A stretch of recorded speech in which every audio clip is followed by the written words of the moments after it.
நாட்டில் கடந்த சில தினங்களாக தங்கத்தின் விலையானது சற்று ஏற்ற இறக்கத்துடன் பதிவாகி வருகிறது. அதற்கமைய நேற்றைய தினத்துடன் ஒப்பிடும்போது இன்றைய தினம் தங்கத்தின் விலை சற்று அதிகரித்துள்ளது. அதன்படி இன்றைய தினம் ஒரு அவுன்ஸ் தங்கத்தின் விலையானது 9,34,480 ரூபாவாக விற்பனை செய்யப்படுவதாக தெரிவிக்கப்படுகின்றது.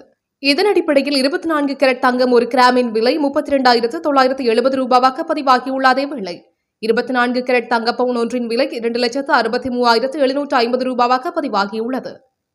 அதேபோல் 22 கேரட் ஒரு கிராமின் விலை 30,230 ரூபாவாக பதிவாகியுள்ளதுடன் 22 கேரட் தங்க பவுன் ஒன்றின் விலை 2,41,800 ரூபாவாக பதிவாகியுள்ளது. மேலும் 21 கேரட் தங்கம் ஒரு கிராமின் விலை 28,850 ரூபாவாக பதிவாகியுள்ள நிலையில் 21 கேரட் தங்க பவுன் ஒன்றின் விலை 2,30,800 ரூபாவாக இன்றைய தினம் பதிவாகியுள்ளது. அத்துடன் கொழும்பு செட்டியார் தெரு தங்க விலை நிலவரப்படி 24 கேரட் தங்க பவுன் ஒன்று 2,49,000 ரூபாவாக பதிவாகியுள்ளது. இதேவேளை 22 கேரட் தங்க பவுன் ஒன்றின் விலையானது 2,30,300 ரூபாவாக பதிவாகியுள்ளது. எனினும் தங்க ஆபரணங்களின் விலை இந்த விலைகளிலிருந்து மாற்றமடையலாம் என்பது குறிப்பிடத்தக்கது.